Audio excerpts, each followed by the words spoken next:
Hi friends, I'm going to be reading from my book, Play It Again. This book takes place in the 1980s, and it's one of the first books that I wrote, actually. And so I'm going to actually be reading the first couple of chapters because it is from two different points of view. So today I'm going to read from chapter 1, which is from the male protagonist point of view, and then next time I'll be reading from the female protagonist. So here we go with chapter 1 of Play It Again. Smoky tendrils drifted in time to the soft strains of jazz music that filled the dimly lit lounge. Russ Graham surveyed the clusters of patrons at each small circular table, resting on the troupe of aging jazz musicians for a moment before focusing on the amber liquid swirling in his own glass.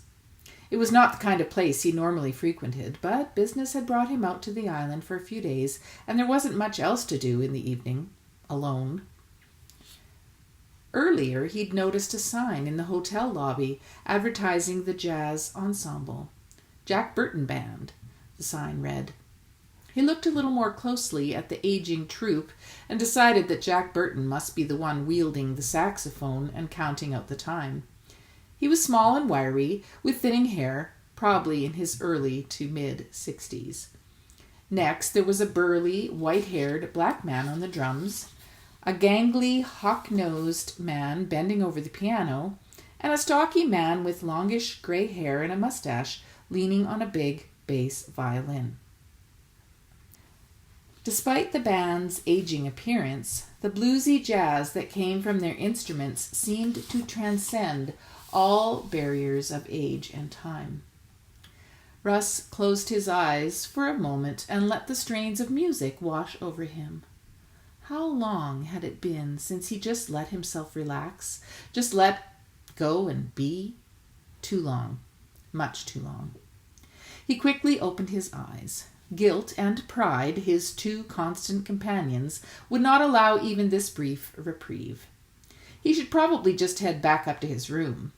He needed an early start tomorrow in order to finish up his business and head back to Winnipeg. Mark was in good hands at his mother's house, but he didn't like leaving him for too long. He took his responsibilities seriously, and he didn't like pawning his son off on others, even his own mother. Russ raised the tumbler to his lips and downed the rest of the fiery liquid. As if on cue, a pretty waitress was there to whisk the glass away and offer another. I guess another wouldn't hurt. Russ checked his watch. It was only 9:30. He didn't drink much as a rule, but one more was no big deal. Besides, who was here to see?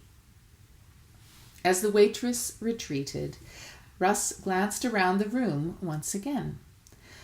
What little light there was in the room cast an ethereal glow over the crowd. His gaze stopped at a young woman sitting enraptured at a small table near the stage. Her hair, which was very short, appeared to be some shade of red, although it was difficult to tell in this light. Large hoop earrings hung at her ears, swaying in time to the music. She looked awfully young to be in a bar, but then again there was also a sense of worldliness about her. She was a strange combination of girl and woman. He was jolted back to reality by a resounding slap across the back.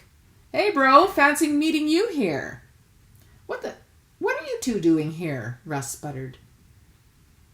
Ken Graham, Russ's older brother, stood next to him, grinning, his wife, Kathy, hovering nearby.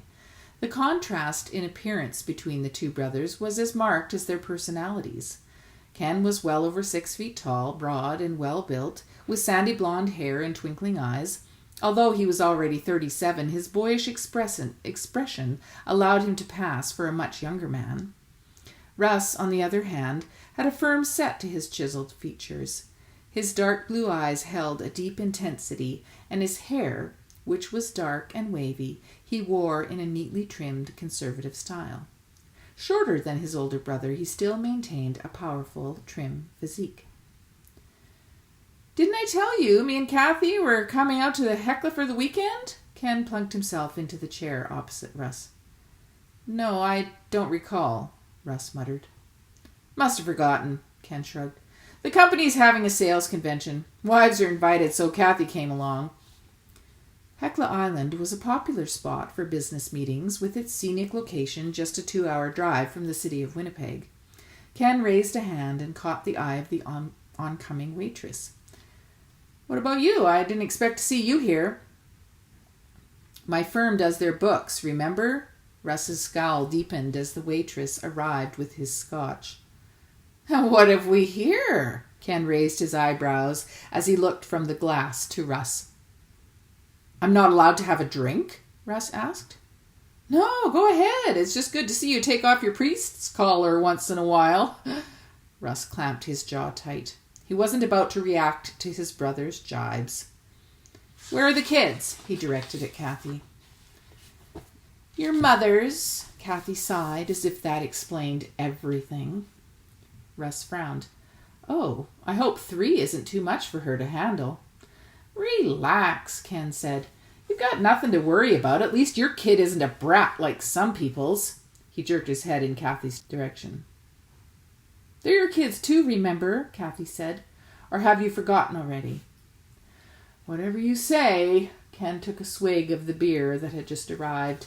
He leaned in toward Russ. "Greg's not used to staying overnight without his mummy." "He's only 5. Kathy sniffed and dug for a cigarette.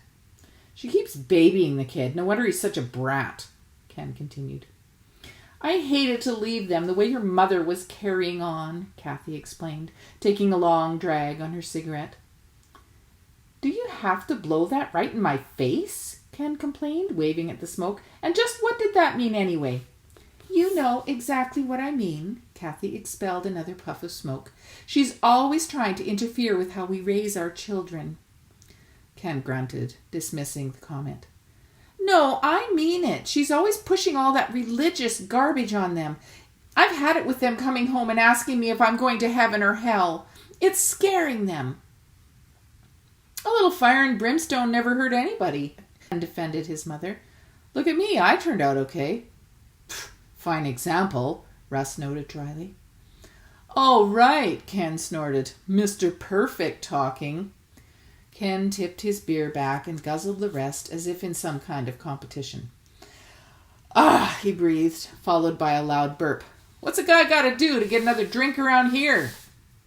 Kathy just rolled her eyes. "Hey, bro, order us another round while I take my wife for a spin. How about it, Kath? Want to dance?" Ken was already dragging her toward the dance floor. Russ watched the pair with a combination of amusement and pity. Kathy was now laughing breathlessly up at Ken, obviously happy to be the recipient of some positive attention. It was a shame that it took liquor. Russ's attention was caught by another couple on the dance floor. It was the girl that Russ had noticed earlier dancing with Jack Burton, the aging saxophone player.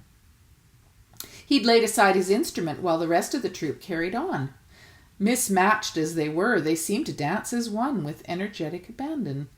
And despite what Russ considered to be her somewhat unbecoming attire, cut-off jeans, a turtleneck sweater, and hiking boots, there was something provocative about the way she moved with such grace and fluidity. In fact, she was so immersed in the dance, she seemed oblivious to any onlookers.